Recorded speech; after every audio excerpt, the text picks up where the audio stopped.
അസ്സലാമു അലൈക്കും വറഹ്മത്തുള്ളാഹി വബറകാതുഹു. ഇന്നത്തെ ടോപ്പിക് അർദ്ധനഗ്നതയിൽ നിന്നും ഹിജാബിന്റെ സ്വാതന്ത്ര്യത്തിലേക്ക്.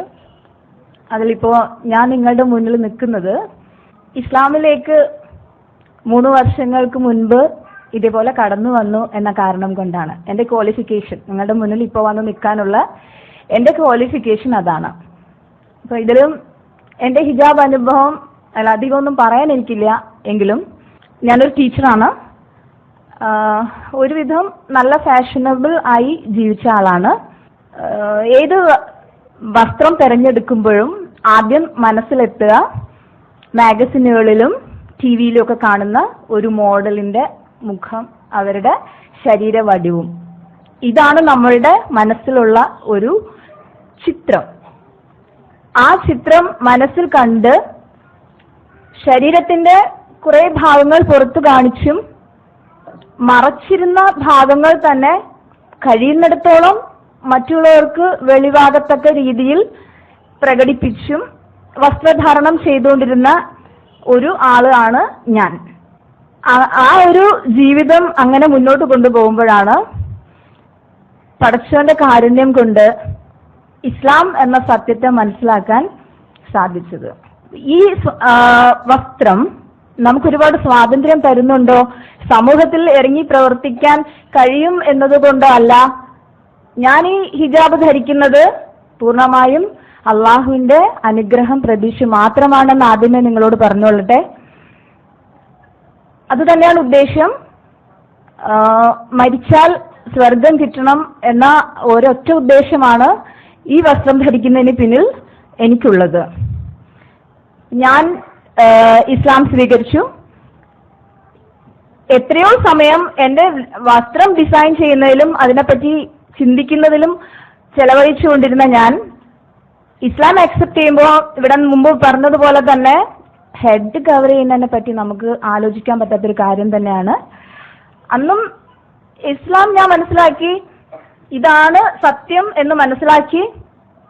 ഞാനൊരു ഹിന്ദു നായർ ഫാമിലിയിലാണ് ജനിച്ചത്. എൻ്റെ മതം ഒരുപാട് പഠിക്കാൻ ശ്രമിച്ചിട്ടുണ്ട് ഞാൻ.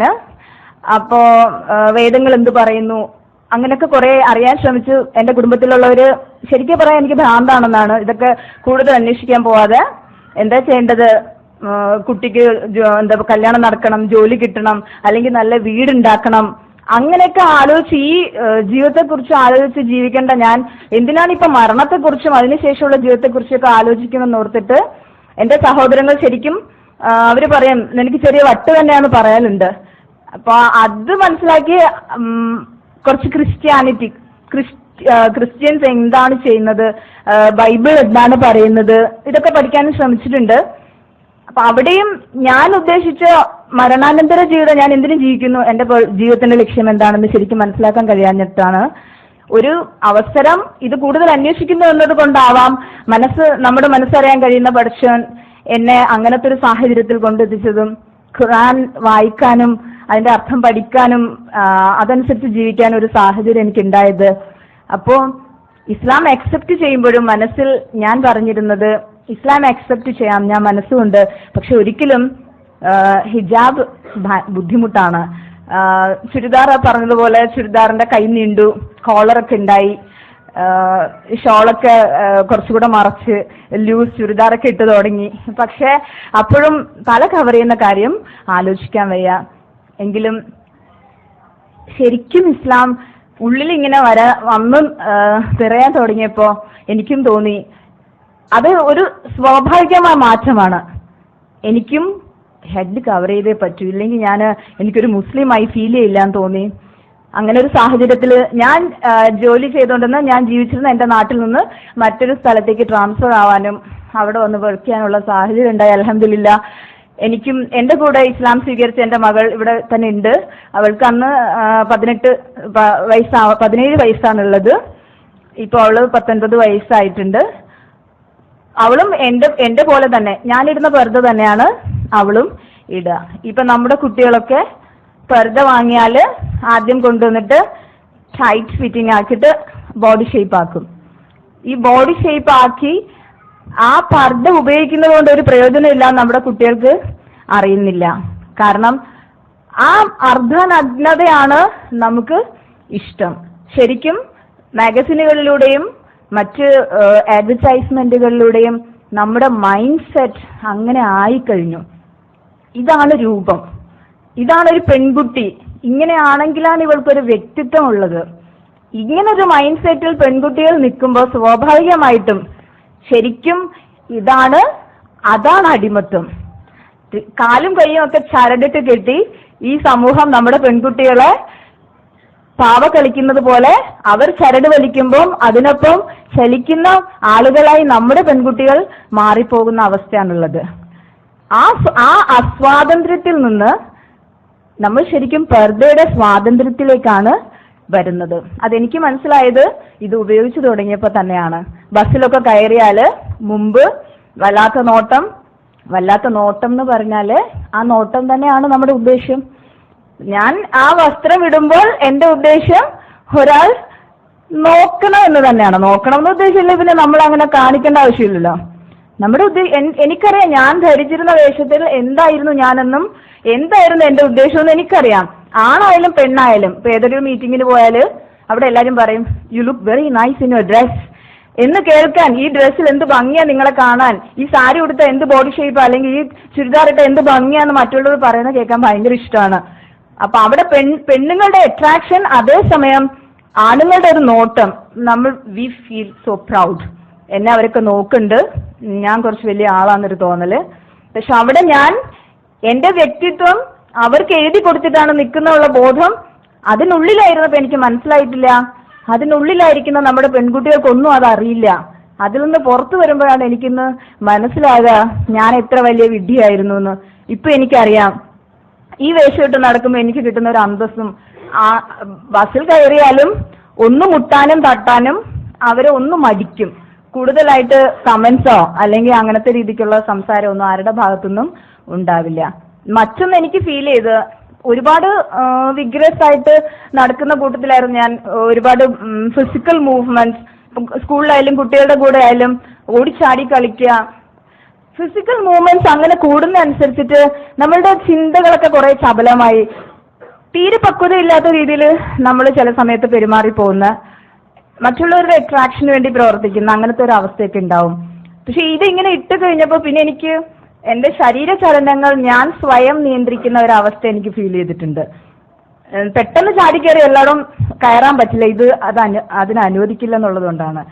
ശാരീരിക ചലനങ്ങൾ കുറച്ചൊക്കെ നിയന്ത്രിക്കുന്നതിലൂടെ നമുക്ക് മനസ്സിനെ കൂടി എനിക്ക് കുറെ നിയന്ത്രിക്കാൻ പറ്റിയ, അല്ലെങ്കിൽ വളരെ ചൈൽഡിഷാണ് ഞാൻ പെരുമാറ്റത്തിൽ, കൂടുതൽ കുട്ടികളോടൊപ്പം ചെലവഴിക്കുന്നതുകൊണ്ടാകാം ഒരുതരം കുട്ടികളുടെ ഫീലിംഗ് ആണ് എനിക്കും ഉള്ളത്. പക്ഷെ ഇങ്ങനെ ആയിക്കഴിഞ്ഞപ്പോൾ തന്നെ എനിക്ക് എന്നെ തന്നെ ഒരുപാട് നിയന്ത്രിക്കാനും, ഏറ്റവും വലിയ ശക്തി നമ്മുടെ വികാരങ്ങളെയും വിചാരങ്ങളെയും നിയന്ത്രിക്കാൻ കഴിയുന്ന, നമ്മുടെ മനസ്സിന് മേലൊരു ആധിപത്യം നമുക്ക് ഉണ്ടാക്കാൻ സാധിച്ചാൽ അതാണ് നമ്മുടെ ഏറ്റവും വലിയ ശക്തി, ശാരീരികമായ ശക്തിയല്ല എന്ന് മനസ്സിലാക്കുകയും അതിനനുസരിച്ച് അത്രയും സമാധാനത്തോടൊരു ജീവിതം ഞാനിപ്പോൾ നയിക്കുകയും ചെയ്യുന്നുണ്ട്. ഇത് ശരിക്കും വല്ലാത്ത സ്വാതന്ത്ര്യമാണ്. കാരണം നമുക്കറിയാം ബൗണ്ടറീസ് എവിടെയാണ്, ലിമിറ്റ്സ് അറിയാതെ കളിക്കുന്ന കളിയും ലിമിറ്റ്സ് അറിഞ്ഞു കളിക്കുന്ന കളിയും തമ്മിൽ വ്യത്യാസമുണ്ട്. നമുക്ക് പരിധിക്കുള്ളിൽ നിന്ന് നല്ല കളി കളിക്കാൻ പറ്റും, വളരെ സ്വാതന്ത്ര്യത്തോടെ പെരുമാറാൻ കഴിയും. പക്ഷെ ഈ ലിമിറ്റ്സ് അറിയാതെ പെരുമാറുമ്പോൾ എങ്ങോട്ടാ പോകുന്നത്, എന്തൊക്കെയാവുന്നത് നമുക്ക് അറിയാൻ കഴിയില്ല. പിന്നെ നമ്മുടെ പെൺകുട്ടികൾ, ഇപ്പൊ എന്റെ മോള് ഇസ്ലാം സ്വീകരിച്ച് അവളും ഏകദേശം എന്റെ പോലത്തെ തന്നെയാണ് ചുരിദാർ ഡ്രസ് ഉപയോഗിക്കുക, ഈ പർദ്ദ ഉപയോഗിക്കുക, ഒരിക്കലും അങ്ങനെ ബോഡി ഷേപ്പ് ഒന്നും ആക്കില്ല.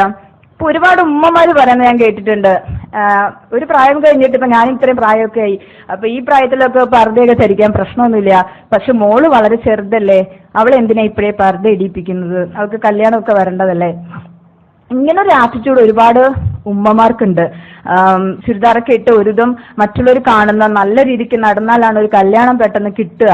നിങ്ങൾ ആലോചിച്ച് നോക്ക്, പർദ്ദ ഇടാതെ സ്വന്തം ശരീരം പുറത്ത് കാണിച്ച് നടക്കുന്ന ഒരു പെൺകുട്ടിയെ കല്യാണം കഴിക്കാൻ ആഗ്രഹിക്കുന്ന ഒരു ആൺകുട്ടിയുടെ മാനസികാവസ്ഥ എന്തായിരിക്കും? അവൻ സ്വന്തം ഭാര്യയുടെ ശരീര അവയവങ്ങൾ മറ്റുള്ളവർ കാണണം എന്ന് ആഗ്രഹിക്കുന്നുണ്ടെങ്കിൽ ആ ആൺകുട്ടി എങ്ങനെയുള്ള ആൺകുട്ടി ആയിരിക്കും? അവൻ ശരിയായ മുസ്ലിം ആണോ? അപ്പൊ ശരിയായ മുസ്ലിം അല്ലാത്ത ഒരുത്തന് തന്റെ പെൺകുട്ടികളെ കല്യാണം കഴിപ്പിച്ചു കൊടുക്കണം എന്തുകൊണ്ടാണ് ഉമ്മമാർ ആഗ്രഹിക്കുന്നത് എന്ന് ഞാൻ വല്ലാതെ സംശയിച്ചു പോകുന്നുണ്ട്. എല്ലാ ഉമ്മമാരും പറയുന്നുണ്ട്, നീ ഹിജാബ് ഇടണോ, വലിയ മസ്ത ഇടണോ, എന്ത് വേണമെങ്കിലും നീ ചെയ്തോ, പക്ഷെ കല്യാണത്തിന് ശേഷം. കാരണം ഒരു ചെറുക്കന് കിട്ടണമെങ്കിൽ അതാണ് വഴി. അങ്ങനെ കിട്ടുന്ന ചെക്കന്മാരെ നമുക്ക് വേണോ എന്ന് ഉമ്മമാരെ ആലോചിക്കണം. ഈ സമൂഹം ഒന്ന് മാറണം. നല്ല ഒരു പെൺകുട്ടി എനിക്ക് കിട്ടണമെങ്കിൽ ഞാൻ ശരിയായ മുസ്ലിമായി ജീവിക്കണം എന്ന ബോധം നമ്മുടെ ആൺകുട്ടികൾക്ക് ഉണ്ടാവണം. ആ ആൺകുട്ടികൾക്ക് അങ്ങനത്തെ ഒരു ബോധം ഉണ്ടാക്കിയെടുക്കണമെങ്കിൽ നമ്മൾ ഉമ്മമാരുടെ മനസ്സൊന്ന് മാറണം. അങ്ങനത്തെ ആൺകുട്ടികളെ കിട്ടാൻ വേണ്ടി നമ്മുടെ പെൺകുട്ടികളെ ശരീരഭാഗങ്ങളൊക്കെ കാണിച്ച് അത്യാവശ്യം ഒരു ഷോളൊക്കെ ഇങ്ങനെ കുത്തി കുറച്ച് ഭംഗിയാക്കി ഇങ്ങനെ കാണിക്കണോ എന്ന് നമ്മൾ ആലോചിക്കണം. അങ്ങനെ ആലോചിച്ചാൽ മാത്രമേ നമ്മൾ വിചാരിച്ചാൽ, നമ്മൾ സ്ത്രീകൾ വിചാരിച്ചാൽ നമുക്ക് സമൂഹത്തിൽ ഒരുപാട് മാറ്റം ഉണ്ടാക്കാൻ സാധിക്കും. നമ്മുടെ ആൺകുട്ടിയുടെ മാനസികാവസ്ഥ മാറ്റിയെടുക്കാൻ സാധിക്കും. ഹിജാബ് ഇട്ട് നല്ല പർദ്ദയിട്ട് ശരിയായി മുസ്ലിമായി ജീവിക്കാൻ നിങ്ങളുടെ മക്കളെ പ്രേരിപ്പിക്കുക. നമ്മുടെ സഹോദരിമാരെല്ലാം അങ്ങനെ ആവുക. നേരത്തെ മാഡം പറഞ്ഞതുപോലെ പള്ളിയിലേക്ക് ഒരു വേഷവും കല്യാണത്തിന് വേറൊരു വേഷവും ഉണ്ടാകാതെ ഇരിക്കാൻ നമ്മളാണ് ശ്രദ്ധിക്കേണ്ടത്. ആദ്യം നമ്മൾ അങ്ങനെ ചെയ്യാതിരിക്കുക. നമ്മുടെ പെൺകുട്ടികളെ നല്ല മുസ്ലിം വേഷത്തിൽ പുറത്തിറക്കുക. അത് കണ്ടിട്ട് കല്യാണം കഴിക്കാൻ വരുന്ന ആൺകുട്ടികൾക്ക് നമ്മുടെ പെൺകുട്ടികളെ കല്യാണം കഴിച്ചു കൊടുക്കുക.